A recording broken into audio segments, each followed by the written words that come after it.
नमस्कार दोस्तों, M&C education में आप सबों का बहुत बहुत स्वागत। आज हम क्वांटिटेटिव एप्टीट्यूड क्वांट का एक बहुत ही महत्वपूर्ण, बहुत ही इंपॉर्टेंट टॉपिक करने जा रहे हैं। वो है परसेंटेज। परसेंटेज से क्वेश्चंस पूछे जाते हैं। प्रतिशत, उसका हिंदी में अनुवाद है प्रतिशत। अगर आप परसेंटेज को देखें या प्रतिशत को देखें तो इससे रिलेटेड आपके पास हर एक एसएससी के एग्जाम में या कोई भी उस लेवल के एग्जाम में प्रश्न पूछे ही जाते हैं, क्वेश्चंस उसके आते ही आते हैं। तो इसलिए ये बहुत ही इंपॉर्टेंट टॉपिक है, बहुत ध्यान से आप करिए।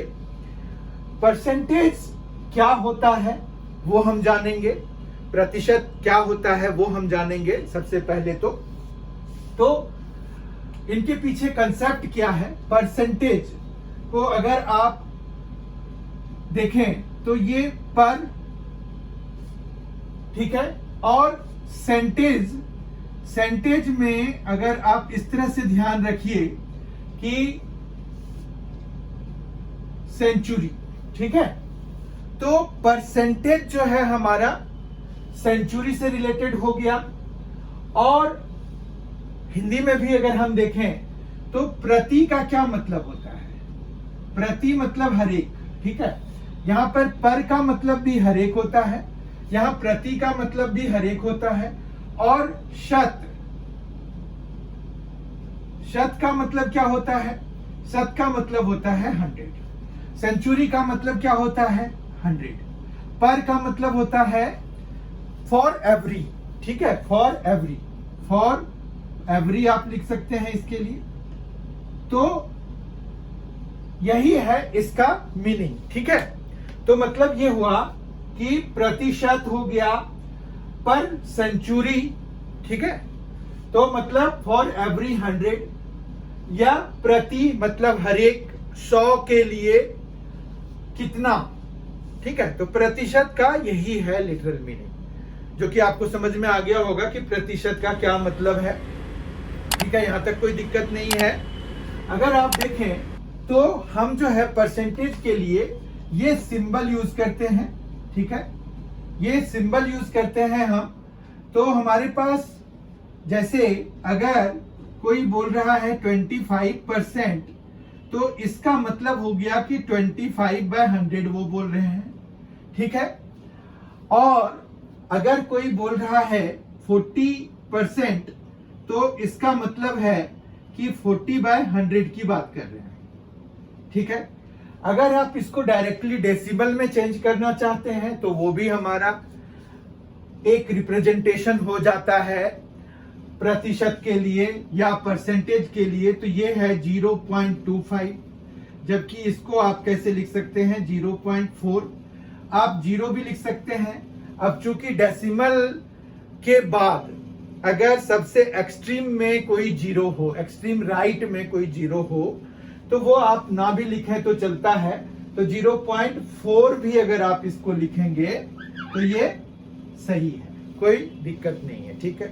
तो आपको देखिए यहां पर क्या कंसेप्ट वाइज अगर हम देखें तो पर सेंचुरी तो होता ही है परसेंटेज, प्रतिशत हर एक 100 के लिए होता है। और इसको हम इस सिंबल से डिनोट करते हैं। ये देखिए पीछे जो लगा हुआ है, ठीक है, आपको समझ में आ गया होगा।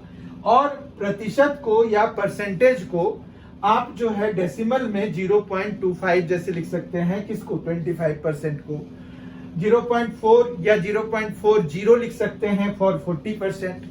तो इस तरह से आपका जो परसेंटेज का डेसिमल रिप्रेजेंटेशन है वो भी आपको समझ में आ गया, ठीक है। अब हम यूजुअली किसी का परसेंटेज निकालते हैं, मार्क्स का परसेंटेज निकालते हैं, या किसी चीज में अगर मान रखिए किसी चीज के कीमत में बढ़ोतरी हो गई है तो वो हम निकालते हैं कि कितना % बढ़ गया है। जीडीपी ग्रोथ वगैरह हम निकालते हैं। तो ये ग्रोथ हो गया या कमी आ रही है किसी में, ठीक है, हरासमेंट हो रहा है, तो वो सभी जो है हम परसेंटेज टर्म में जब निकालना चाहते हैं कि कितना % जो है चेंज हुआ है, तो वो सभी हमें परसेंटेज हेडिंग में पढ़ना होता है, ठीक है। तो आपको बहुत सारे क्वेश्चंस एसएससी में और इसके लेवल के जितने भी स्टेट एसएससीज हैं या और भी जो भी एग्जाम है जिसमें कि क्वांटिटेटिव, रेलवे हो गया, बैंकिंग हो गया, इन सभी एग्जाम के लिए ये बड़े ही कॉमन ये बनाते हैं। AAO है, उनके लिए भी ये क्वेश्चंस, ये जो टॉपिक है ये बहुत ही इंपॉर्टेंट है। तो बहुत ध्यान से करिए, और इसको हमने ऐसे डिफाइन किया तो आप जो है बहुत अच्छे से इसको याद रह जाएगा आपको, जब अगर हम इस तरह से करेंगे तो, ठीक है। इतना समझ में आ गया है, कोई दिक्कत नहीं है। अब यहाँ पर अगर हमारे पास कोई वैल्यू है, वो अगर इंक्रीज हो रहा है किसी खास परसेंट से, तो हम उसको किस तरह से डिनोट कराते हैं, ठीक है। जैसे अगर हम इंक्रीमेंट या डिक्रीमेंट शो करते हैं, तो इंक्रीमेंट में क्या हुआ, मतलब प्लस होता है, ठीक है। तो मान रखिए कि कोई पहले जो वैल्यू थी किसी चीज की वो x थी, ठीक है। अब जो है उसमें p% की ग्रोथ हो गई, p% वो बढ़ गया, ठीक है। तो हम जो है कैसे निकालेंगे कि कितना बढ़ गया, तो आप जो है इसके लिए 1 प्लस जितना परसेंट ग्रोथ हुआ वो आप लगा सकते हैं। जैसे अगर मान रखिए p% ग्रोथ अभी हमने जिक्र किया था, तो हम इसको ऐसे लिख सकते हैं कि x इंटू 1 प्लस p/100, ठीक है। तो इतना बढ़ जाएगा जो इसकी नई वैल्यू होगी। x इसका ओल्डर वैल्यू था और अब ये बढ़ के x इंटू 1 प्लस p/100 हो जाएगा। बात समझ गए। इसको एक एग्जाम्पल से हम समझते हैं। जैसे मान रखिए कि आपके पास किसी चीज की कीमत पहले 100 रुपए थी और उसमें 10% का ग्रोथ हो गया। तो अगर सिंपल कैलकुलेशन करें तो अब नया जो कॉस्ट हो गया है, उसका नई जो प्राइस हो गई है वो 110 रुपए की हो गई है। तो वो हम कैसे निकाल सकते हैं, तो इस वाले फॉर्मूले में अगर हम x की जगह पे 100, क्योंकि यही था जो कि पहले इसकी वैल्यू थी, अब वैल्यू कितना बढ़ गया, 10% बढ़ गया, तो 10/100 हो गया, ठीक है। इतना समझ में आ गया।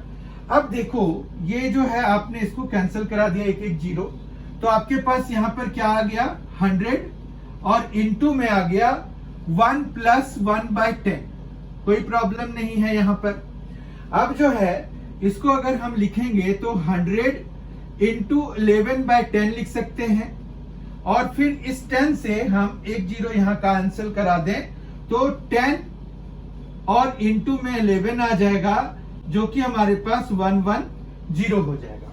तो आप देखिए जो हमने डिस्कस किया उस हिसाब से यही हुआ कि अगर कोई परसेंटेज ग्रोथ हमको दिया हुआ है तो हम x इंटू 1 प्लस जितना परसेंट ग्रोथ बाय 100 करके जब सॉल्व कराएंगे तो हमें न्यू वैल्यू मिल जाएगी, ठीक है। ये हुआ कि हमारा पहले जो वैल्यू किसी चीज की थी वो 100 रुपए की थी, 10% इंक्रीमेंट हो गया तो वो 110 बन गया। तो हम ऐसे ही निकालते हैं। अब अगर कमी हो जाएगी तो हम क्या करेंगे, कमी में हो जाएगी तो माइनस कराएंगे। जैसे मान रखिए कि हमारे पास किसी चीज की कीमत पहले 100 रुपए थी, अब 10% की कमी हो गई। यहां पर 10% का जो है वो बढ़ोतरी हुई थी, इंक्रीमेंट हुआ था। तो अब जो है ये अगर लेस हो गया तो हमें यहां माइनस यूज करना पड़ेगा, ठीक है। तो उसके लिए कितना क्या आएगा, अगर ये इंक्रीमेंट के लिए हो गया ना, इसको हम इंक्रीमेंट के लिए है याद रखेंगे, ठीक है। जबकि हम जो है यहां पर डिक्रीज के लिए क्या करेंगे, डिक्रीज के लिए हमें माइनस करना पड़ेगा, ठीक है। तो माइनस करना पड़ेगा तो x इंटू 1 माइनस p/100 ये हो जाएगा। और फिर यहां पर अगर आप माइनस लगाएंगे तो हम जो है वो निकाल पाएंगे कि कितनी उसकी नई वैल्यू आएगी, ठीक है। तो ये डिक्रीज के लिए हमारे पास ये वाला फॉर्मूला हो जाएगा। तो आप ये फॉर्मूले पे ध्यान दीजिए, और कंसेप्ट तो खैर पता होना ही चाहिए। अगर आप जो है कंसेप्ट का पता नहीं रहेगा तो फिर अगर फॉर्मूला भूल गए तो फिर हमें ध्यान भी नहीं आएगा। कंसेप्ट अगर पता होगा तो हम फॉर्मूला खुद भी बना सकते हैं, तो इसीलिए हमें उसके लिए भी तैयार रहना चाहिए। ठीक है, तो ये तो हो गया कि हमारे पास परसेंटेज या प्रतिशत होता क्या है, और इसमें अगर हमारे पास इंक्रीमेंट हो रहा है या कोई डिक्रीमेंट हो रहा है, डिक्रीज हो रहा है, ये इंक्रीज हो रहा है, तो हम करते क्या है। ठीक है, तो इंक्रीज के केस में हम प्लस कराते हैं नई वैल्यू निकालने के लिए, डिक्रीज के लिए हम जो है माइनस कराएंगे। ठीक है, यहां पर माइनस आ जाएगा और उस हिसाब से फिर हमारे पास निकलेगा। ठीक है, यहां तक तो कोई दिक्कत नहीं है।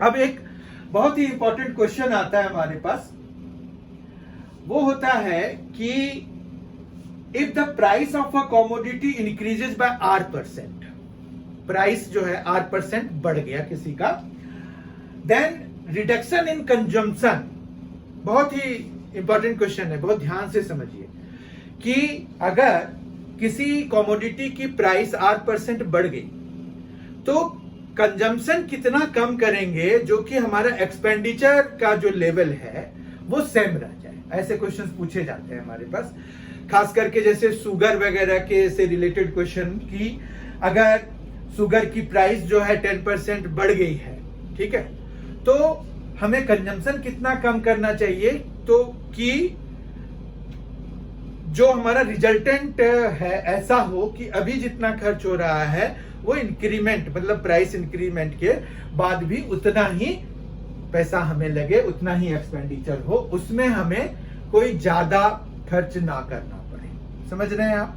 तो ये बहुत ही समझने वाली चीज है। देखते हैं हम इसमें क्या करते हैं। तो यहां पर आपको क्वेश्चन समझ में आ गया होगा कि क्या बोल रहे हैं। यहां पर यह कहा जा रहा है कि अगर किसी कॉमोडिटी की प्राइस जो है वो P% बढ़ गया, ठीक है, तो P% इंक्रीमेंट हो गया, इंक्रीज हो गया, ठीक है, तो हमें एक्सपेंडिचर कितना कम करना चाहिए, मतलब हमें खर्च में जो उसका कंजम्पशन है उसमें कितना कम करना चाहिए कि हमें जो एक्सपेंडिचर है वो सेम रह जाए। ठीक है, तो P% इंक्रीमेंट हो गया, तो हम इसके लिए क्या करेंगे, P% इंक्रीमेंट हो गया या फिर हम इसको R% बना देते हैं, रेट से R ज्यादा करीब है तो R% इंक्रीज हो गया, R% से किसी का कॉस्ट इंक्रीज हो गया, तो हम जो है अब जैसे अगर मान रखिए कि पहले जो आप पे कर रहे थे वो C पे कर रहे थे, ठीक है, मान रखिए, लेट अस सपोज अब आपको कितना पे करना पड़ेगा, न्यू प्राइस के हिसाब से C प्लस R/100 करना पड़ेगा। ये नया प्राइस हो गया, ठीक है, इतना समझ में आ गया। और जो क्वांटिटी हम लेते थे, तो मान रखिए कि पहले हम क्वांटिटी लेते थे क्यों, ठीक है, क्यों लेते थे, अब हमें क्यों में कितनी डिक्रीमेंट करनी पड़ेगी, क्वांटिटी में कितनी कमी करनी पड़ेगी, जो कि हमारा जो एक्सपेंडिचर है वो सेम रह जाए। ठीक है, तो यहां पर जो है पहले जो प्राइस, और मान रखिए कि हमने यहां पर C जो है पहले का प्राइस माना हुआ है कि कॉस्ट इतना लगता था, R% का इंक्रीमेंट हो गया, हम कितना का डिक्रीज करेंगे, तो मान रखिए कि रिडक्शन जो स्मॉल r हम मान लेते हैं कि स्मॉल r जो है वो उतना हमने उसके क्वांटिटी को खरीदने में कमी कर दी। ठीक है, जैसे पहले अगर हम 5 किलो शुगर लेते थे मंथली खर्च के लिए, अब जो है हम उसमें R kg कम कर दिया या R ग्राम कम कर दिया, पर यूनिट सेम होना चाहिए तो R kg ही हम ले लेते हैं। ठीक है, तो R% की कमी कर दी हमने, मान रखो, और यहां पर R% का इंक्रीमेंट है किसमें, प्राइस में, कॉस्ट में। ठीक है, कॉस्ट को हमने C मान लिया था। ओके, अब देखिए ये बड़ा इंटरेस्टिंग सा चीज हो रहा है कि यहां पर जो है एक्सपेंडिचर, अब नया वाला जो एक्सपेंडिचर है वो क्या होगा, अगर हमने यहां क्वांटिटी भी कम कर दिया है R% से, तो क्वांटिटी को R% से अगर हमने कम कर दिया तो हमें यहां पर क्या मिलेगा, क्यों मिलेगा, और ये देखिए इनटू आएगा, क्यों मिलेगा 1 माइनस R/100। ये समझ में आ रहा होगा। यहां पर बेसिकली C है इंटू 1 प्लस R/100 है, इंटू क्यों है, क्योंकि क्वांटिटी अब हम खरीदेंगे कम, तो कितना कम खरीदेंगे, क्यों 1 माइनस R/100। ठीक है, तो हमें जो टोटल खर्च आएगा अब नए रेट के हिसाब से वो ये बनेगा।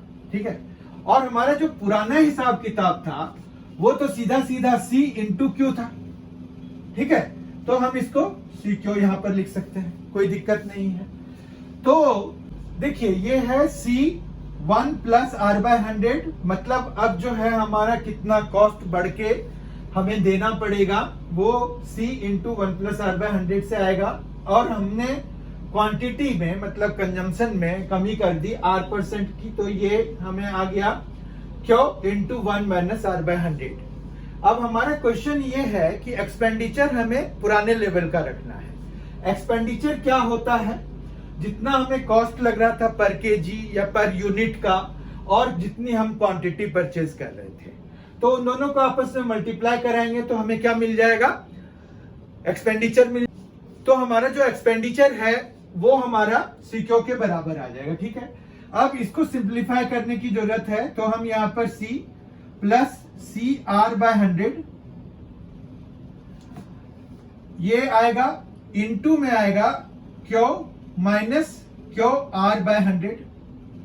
ठीक है, is equal to C Q. यहां पर जो है ये हमने ओपन किया, ये C इसके साथ मल्टीप्लाई करा दिया, क्यू को इसके साथ मल्टीप्लाई करा दिया, और वो C क्यू के बराबर हो गया। ठीक है, अब जो है हम यहां पर क्या करेंगे, इसको सिंप्लीफाई करेंगे फर्दर, तो C into Q will give us C Q minus C into Q R, C Q और स्मॉल R/100,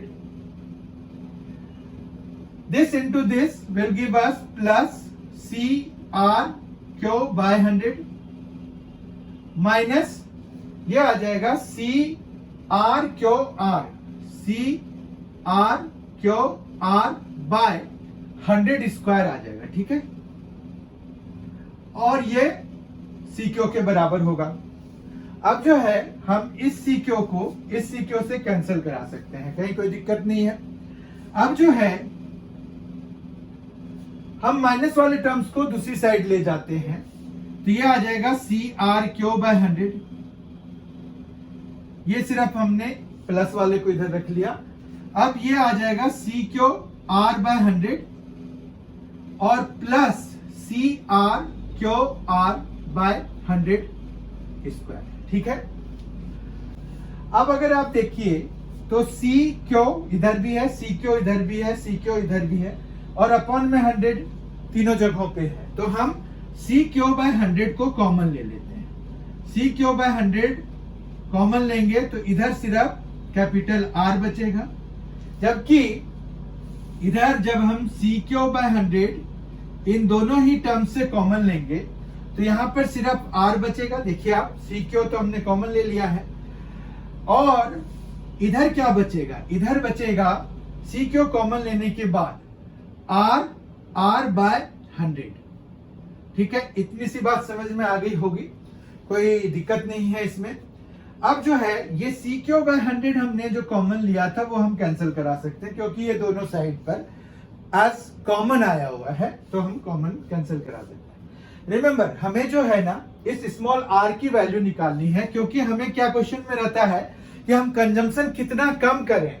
हमने ये रिडक्शन R% सपोज किया है, तो हमें R निकालना पड़ेगा, तब हमें पता चलेगा कि कंजम्पशन हमें कितना कम करना चाहिए, सो दैट हमारा एक्सपेंडिचर जो है सेम लेवल पे बना रहे।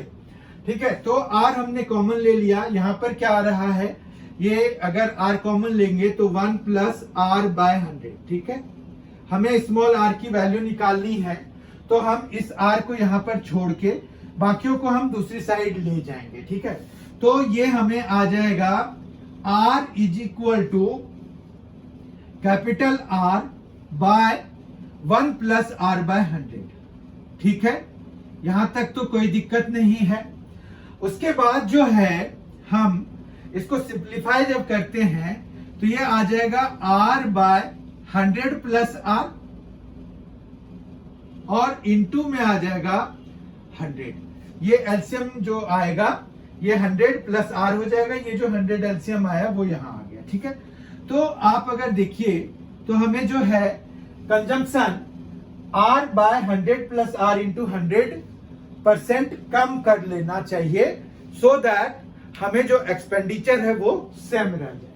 तो इस तरह से फॉर्मूला क्या बना हमारे पास कि कितना परसेंट कम कर लेना चाहिए, R%। R की वैल्यू क्या आई है, R by 100 plus R into 100। तो हम जो है एक फॉर्मूला बना लेते हैं यहां पर और वही फॉर्मूला हम सीधा सीधा यूज करेंगे प्रॉब्लम्स को सॉल्व करने के लिए। ठीक है, रिमेंबर हमें क्या आया है वही फॉर्मूला हम यूज करेंगे। ये आया है हमारे पास ये, तो हम जो है यहां पर कितना रिड्यूस करेंगे R, तो ये हो जाएगा R बाय 100 प्लस R और इनटू में 100 और फिर %। ठीक है, तो ये बहुत ही जल्दी निकल जाएगा। जैसे मान रखिए कि प्राइस ऑफ शुगर जो है 10% इंक्रीज हो गया, तो हम जो है कितना परसेंट उसके कंजम्पशन में, क्वांटिटी में कमी कर देंगे जो कि हमारा जो एक्सपेंडिचर है वो सेम रह जाए। तो उसके लिए मान रखिए कि हमने यहां पर क्या किया, 10% इंक्रीमेंट हुआ था तो R हमारा 10% हो गया, या कहिए कि सिंपली 10 हो गया। हम यहाँ 10 वैल्यूज डाल देंगे तो R की वैल्यू जो रिडक्शन वाली वैल्यू है वो 10 बाय 110 हो जाएगा, इनटू में 100 आएगा। ठीक है, इतना परसेंट होगा। अब ये देखिए ये आ गया 100 बाय 11%। ठीक है, अब 100 बाय 11% को आप 9 एंड 1 बाय 11 लिख सकते हैं। इतना परसेंट कम करना पड़ेगा कंजम्पशन को, तब जाके हमारा जो एक्सपेंडिचर है वो सेम लेवल पे होगा। ठीक है, ये क्वेश्चन बहुत ही इंपॉर्टेंट है, ये आता है एवरी नाउ एंड देन। दूसरा इसमें क्या हो सकता है कि इंक्रीमेंट की जगह पे मान रखिए कि डिक्रीमेंट हो जाए, डिक्रीज हो जाए, प्राइस में डिक्रीमेंट आ जाए। तो इन दैट केस हम क्या करेंगे, तो कॉस्ट अगर C हमने माना हुआ है और फॉर्मूला बनाना पड़ेगा हमें। ये रिडक्शन के लिए था कि कितना कंजम्पशन में रिडक्शन हम करेंगे सो दैट हमारा जो एक्सपेंडिचर लेवल है वो सेम रह जाए।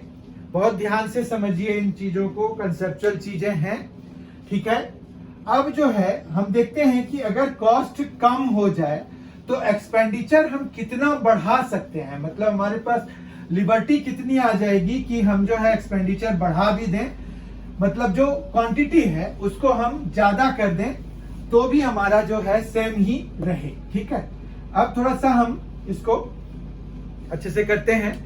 मान रखिए कि पहले जो प्राइस थी वो P थी, ये प्राइस हमने सपोज किया, उसके बाद रिडक्शन हो गया R% का। ठीक है, ये रिडक्शन हो गया, मतलब कमी आई, रिडक्शन हो गया। पहले जो है क्वांटिटी हम लेते थे क्यों, क्वांटिटी हम क्यों लेते थे,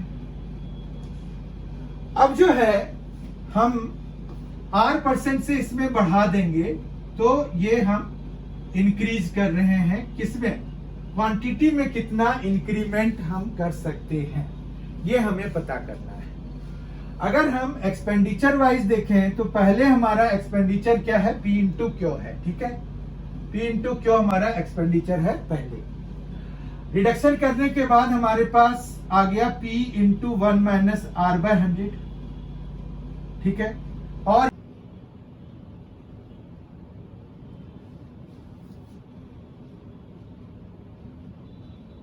देखिए हमारे पास ये है कि रिडक्शन R% है, R% इंक्रीज हो गया, मतलब हम कर देंगे क्वांटिटी में, तो हमारे पास जो अब नया जो खर्च आएगा वो P into 1 minus R by 100 into Q into 1 plus R by 100, क्योंकि इंक्रीमेंट हो रहा है, is equal to P Q. मतलब क्या एक्सपेंडिचर जो है हमारा उसी लेवल का होना चाहिए, ये हम पता करना चाह रहे हैं कि कितना परसेंट हम जो है चीज ज्यादा खरीद सकते हैं अगर किसी चीज की प्राइस जो है कम हो गई है R% से। तो ये हमारा एक इक्वेशन बन जाता है। अब इसको जब हम सॉल्व करेंगे तो ये आ रहा है P minus P R by 100 into में आएगा Q plus Q R by 100 और is equal to P Q आएगा। ठीक है, अब हम फिर से फर्दर इसको सिंप्लीफाई करेंगे तो P into Q will give us P Q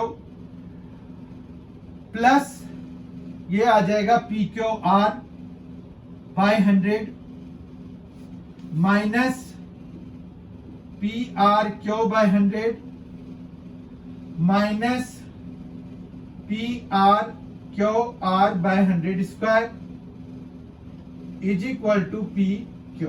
ठीक है, ये देखिए बस ओपन करने से हमें ये मिला है। ओके, अब जो है अगर आप देखिए तो ये पी क्यू इससे कैंसिल हो जाएगा और फिर हमारे पास यहाँ पर दो माइनस वाले टर्म्स हैं जो कि हम उधर ले जाएंगे जैसा हमने अभी किया था। तो P Q R by 100 is equal to P R Q by 100 और प्लस हो जाएगा P R Q R by 100 square. ठीक है, अब अगर हम देखें तो यहां पर पी क्यू इसमें भी है, इसमें भी है और इसमें भी है, अपॉन में 100 भी है, तो हम पी क्यू बाय 100 कॉमन ले लेंगे तो यहां पर सिर्फ बचेगा स्मॉल r। ठीक है, जबकि इधर क्या बचेगा, यहां पर अगर हम पी क्यू बाय 100 कॉमन ले रहे हैं तो यहां पर बचेगा कैपिटल R प्लस यहां पर बचेगा R बाय 100। ठीक है, 100 यहां पर बचा रह जाएगा। इस तरह से पी क्यू बाय 100 हम दोनों साइड से कैंसिल करा सकते हैं। हमें यहाँ पर R की वैल्यू निकालनी है, स्मॉल r की वैल्यू निकालनी है, तो जो स्मॉल r जहां जहां पर भी है उनको हमें एक जगह लाने की जरूरत होगी। तो ये r तो है ही हमारे पास, ये वाले टर्म को भी हमें इधर लाने की जरूरत होगी। तो हमारे पास ये आ गया और इज इक्वल टू ये कैपिटल R हो गया। ठीक है, अब अगर हम इसको सॉल्व करेंगे, R कॉमन लेंगे तो ये आएगा 1 माइनस R बाय 100। ठीक है, और is equal to capital R।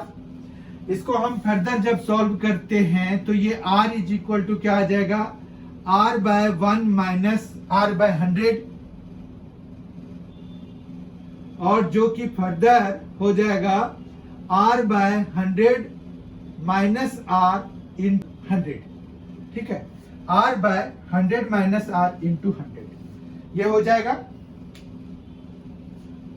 ठीक है, तो हमारे लिए एक फॉर्मूला फिर से आ गया, ये वाला फॉर्मूला आ गया, R is equal to R by 100 minus R into 100% से हम कंजम्पशन बढ़ा देंगे तो हमारे एक्सपेंडिचर जो पहले थे वही रह जाएंगे।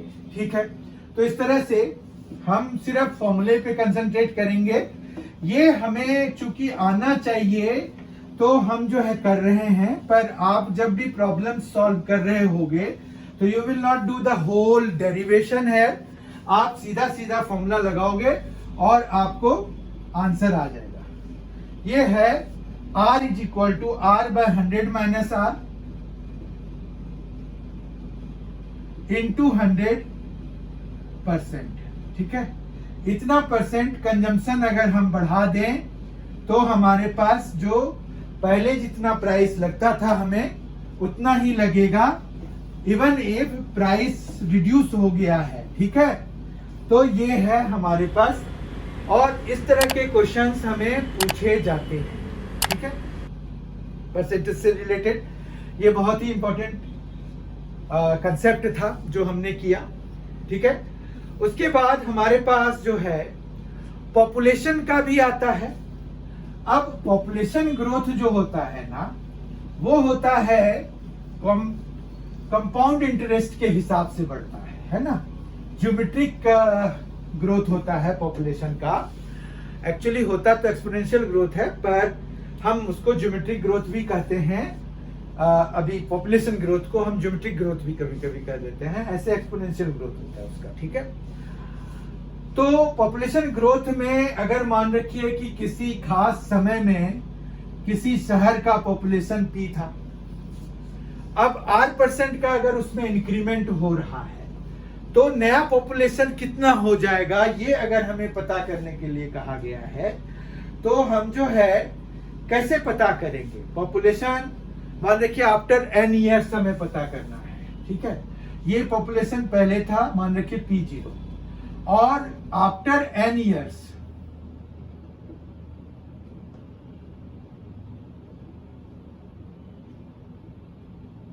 पॉपुलेशन कितना हो जाएगा, अगर ये पता करना है तो हमें रेट ऑफ ग्रोथ पता होना चाहिए। तो रेट ऑफ ग्रोथ जो है मान रखिए कि R% है, तो हमारे पास यहां पर आ जाएगा P0 इंटू 1 प्लस R/100 और पावर में n आ जाएगा, ठीक है। तो ये फॉर्मूला एक्चुअली कंपाउंड इंटरेस्ट के लिए भी यूज होता है, तो हम जो है इसको यहां पर भी यूज करते हैं। तो पॉपुलेशन ग्रोथ अगर आपको निकालने के लिए कहा जाता है, किसी सिटी का पॉपुलेशन जो है एट सर्टेन रेट इंक्रीज हो रहा है, R% से इंक्रीज हो रहा है, P0 उसका पॉपुलेशन था पहले, और n ईयर्स के बाद उसका पॉपुलेशन ये हो जाएगा, ठीक है। तो ये फॉर्मूला आप याद रखेंगे। रेट ऑफ ग्रोथ आपको R% दिया हुआ है, ये वाला, ठीक है। अब अगर हमें ये वाली चीज दी हुई है और हमें निकालना है कि n ईयर्स पहले कितना पॉपुलेशन था, तो हमें क्या करना पड़ेगा, P0 निकालना पड़ेगा, ठीक है ना। और करंट पॉपुलेशन जैसे हमने यहाँ पर P ले लिया, ठीक है। करंट पॉपुलेशन मतलब Pn ले लिया, n ईयर्स के बाद का है तो Pn ले लिया। तो अगर हमें Pn दिया हुआ है और P0 निकालना है तो कोई दिक्कत नहीं है, आपको P0 यहाँ पर रहने दीजिए और इसको उठा के उधर ले जाइए। तो Pn को अगर हम 1 प्लस R/100 की पावर n से डिवाइड करा देंगे तो हमें पॉपुलेशन n ईयर्स बैक का मिल जाएगा, ठीक है। ये क्या है, n ईयर्स बाद का है और ये n ईयर्स पहले का है। Pn by 1 plus R/100 rate of growth दोनों ही केसेस में हमने सेम माना हुआ है, ठीक है। तो पॉपुलेशन पे हमारे पास ये बात होगी। उसके बाद हमारे पास परसेंटेज से रिलेटेड और जो क्वेश्चंस आते हैं वो एक तो पॉपुलेशन का हो गया। अब जो दूसरा और भी जो आते हैं वो होता है डेप्रिसिएशन। कोई सामान लेते हैं, कोई मशीनरी लेते हैं, या कोई प्रीमाइस भी खरीद रहा है, कोई बिल्डिंग भी खरीद रहा है। तो बिल्डिंग के तो खैर ऐसे इन रियल टर्म्स जो है उसके दाम बढ़ रहे हैं। तो let us take examples of machinery. कोई मशीनरी कहीं पर लगाया गया मान रखिए, तो उसके जो वैल्यू है वो डेप्रिसिएट होता है, कम होता है। तो वो जो डेप्रिसिएशन हो रहा होता है, ये जो पॉपुलेशन ग्रोथ है उसका ऑपोजिट काम हो गया। तो जो डेप्रिसिएशन होता है, ये तो एप्रिसिएशन हो गया, इंक्रीमेंट हो गया, ठीक है। तो इंक्रीमेंट के केस में हमने ये कर लिया, राइट। पर डिक्रीमेंट के केस में जो है हम क्या करेंगे, जब डिक्रीज हो रहा होगा तो हम क्या करेंगे, तो यहां पर माइनस लगा देंगे, ठीक है। तो हम जो है डेप्रिसिएशन कहते हैं उसको, या डिक्रीज कहते हैं। तो डेप्रिसिएशन में डेप्रिसिएटेड वैल्यू अगर हमें निकालनी है तो हम कैसे निकालेंगे,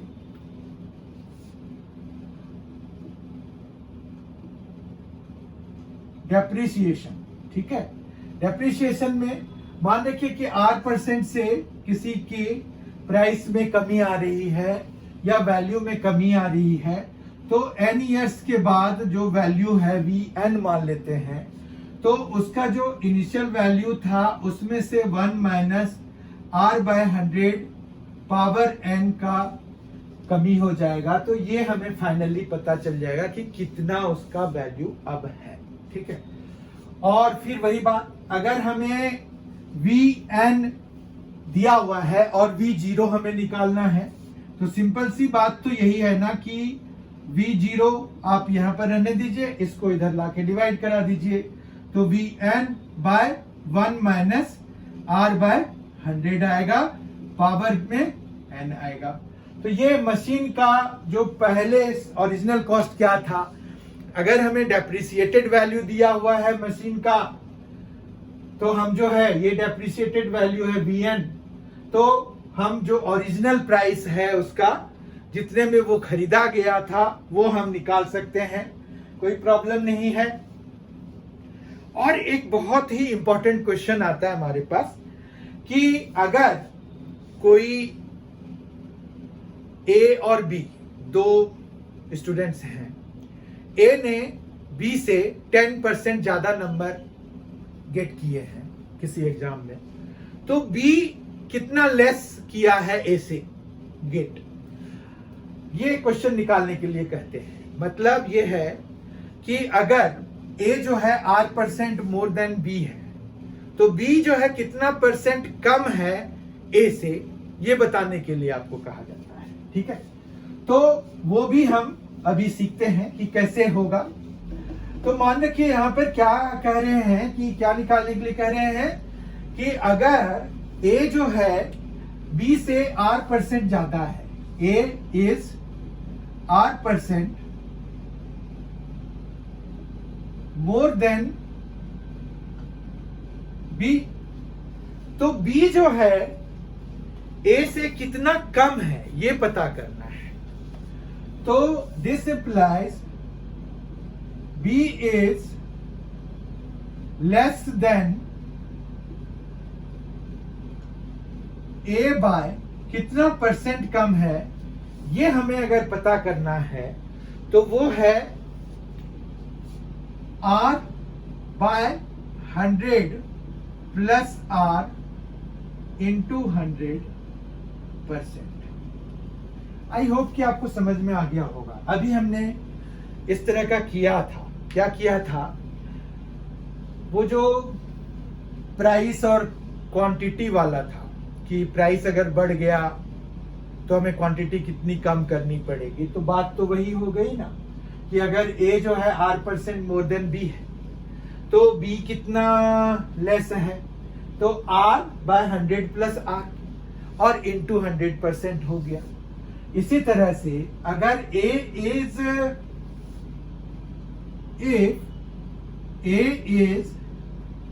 R% less than B, so this implies B is more than A by कितना, R by 100 माइनस R हो जाएगा, यही हुआ था वहां पर, इंटू 100 और %। आई होप आपको ये भी आसानी से समझ में आ गया होगा कि ये हमने जो शुगर वाले में था कि कंजम्पशन हमें कितना बढ़ा देना चाहिए कि प्राइस कम होने के बाद भी हमारा जो एक्सपेंडिचर का लेवल है वो वहीं का वहीं रह जाए, कोई चेंज ना हो। तो ये यही हो गया। तो A is R% more than B, तो B is less than A by R by 100 plus R into 100%, ये याद रखिए आप। ठीक है, उसके बाद यहां पर भी देखिए, अगर A R% लेस है B से, तो यानी कि B बड़ा है, तो B कितना बड़ा है, कितना परसेंट बड़ा है, तो R by 100 minus R into 100% बड़ा है। तो ये भी आप ध्यान रखिए। देखिए यहां पर परसेंटेज मैंने अंदर कर दिया है, यहां बाहर कर दिया, दोनों एक ही चीज है क्योंकि ये मल्टीप्लीकेशन में है। मल्टीप्लीकेशन तो कैसे भी लगा दीजिए, ठीक है। ऐसे अगर परसेंटेज टर्म में देखिए तो ये बेटर है कि हम परसेंटेज को बाहर ही रखें, कैलकुलेट हम अंदर कर लेंगे। ठीक है, तो इस तरह से हमने आज प्रतिशत, परसेंटेज का बहुत ही इंपॉर्टेंट टॉपिक डिस्कस किया। इसके बेसिस पर आप प्रश्न, क्वेश्चंस सॉल्व कीजिए और अगर कोई प्रॉब्लम होती है तो आप कमेंट बॉक्स में दीजिए, तो हम जो है कुछ प्रॉब्लम्स भी डिस्कस कर लेंगे, उससे काम और आसान हो जाएगा, आपकी तैयारी और अच्छी हो जाएगी। बहुत ही जल्द हम अगले वीडियो के साथ फिर मिलेंगे। तब तक के लिए thank you so much for being with us. Thanks a lot. Enjoy yourself.